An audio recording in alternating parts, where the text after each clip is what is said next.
Hey guys, welcome back to my channel. Today I'll be doing another book review and I'll be reviewing the book The Fall of Grace by Amy Fellner Dominy. I had received this book from the author herself in exchange for an honest review, so I'll be doing this review today.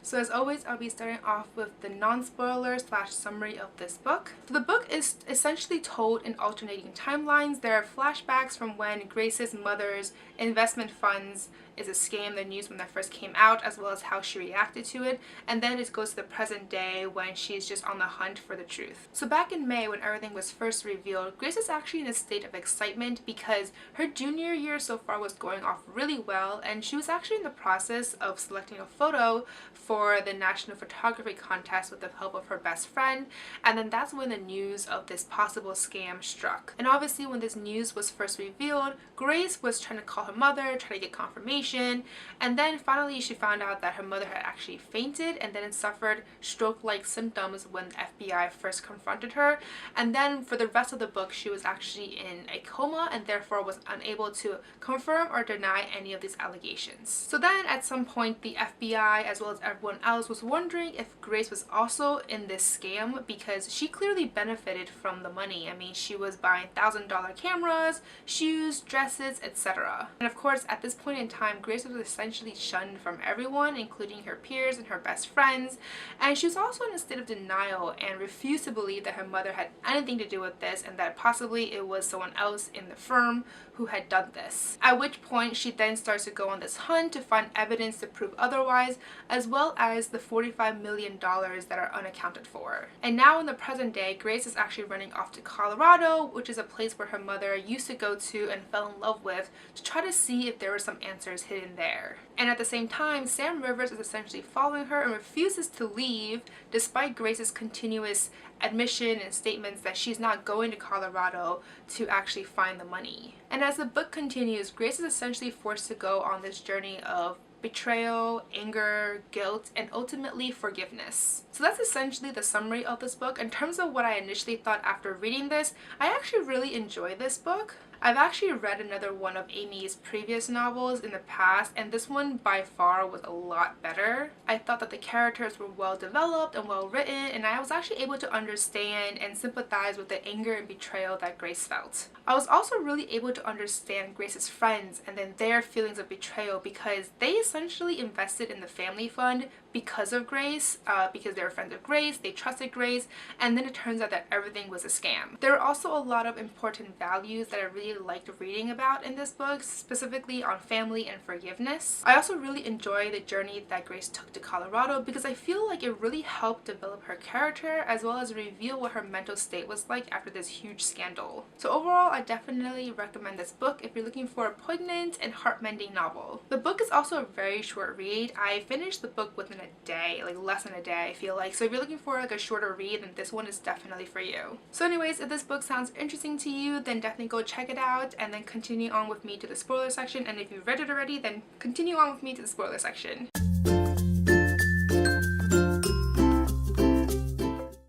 So first and foremost, this book was actually a little bit different than what I had initially imagined. I actually thought that this book would focus a little bit more on the scandal itself, finding the missing money, and then finding evidence to prove otherwise. Instead, this book mostly focused on Grace and her emotions during this entire ordeal, as well as the relationship with her and her uncle, who was really her true relative left.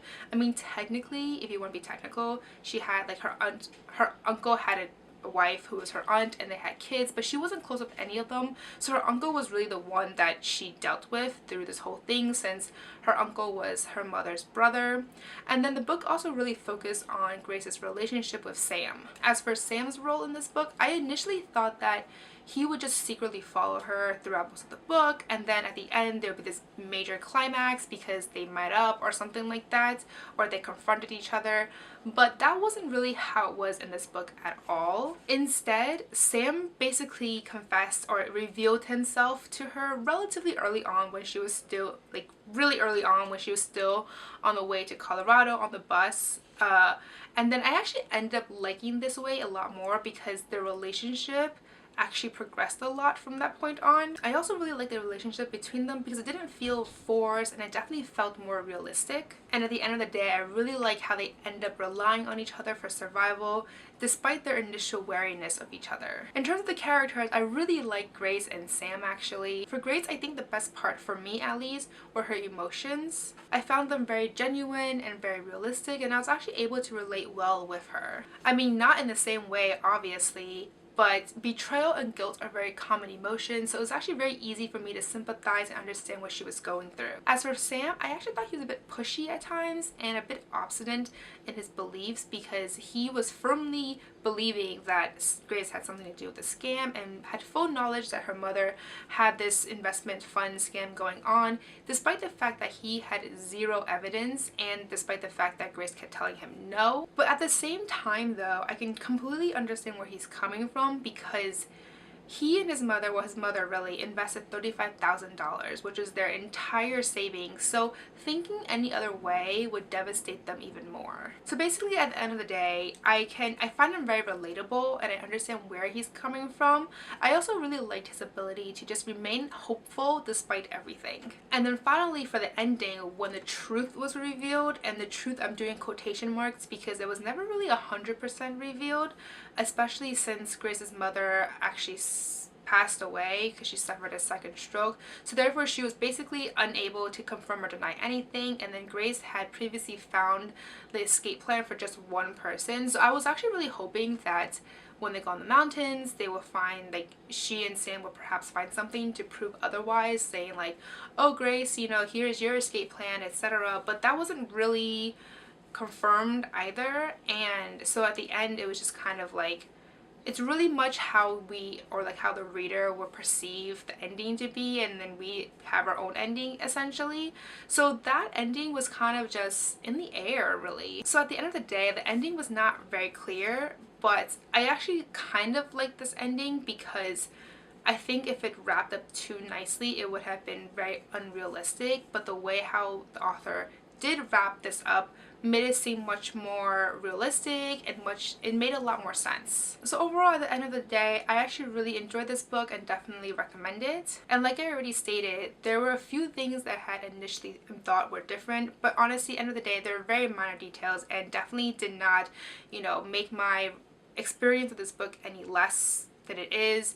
And at the end of the day, it was a very heartwarming novel filled with forgiveness and the love for one's family. So anyways, that's all I have to say for The Fall of Grace. If you read this book and agree or disagree with what I had to say about it, do let me know in the comments below. I'm curious to see what anyone else thought about this book. But that's it for this review. If you liked it, please do give me a thumbs up and subscribe down below. Don't forget to follow me on Twitter, Facebook, and Instagram. But that's it for today, guys. Thank you. Bye!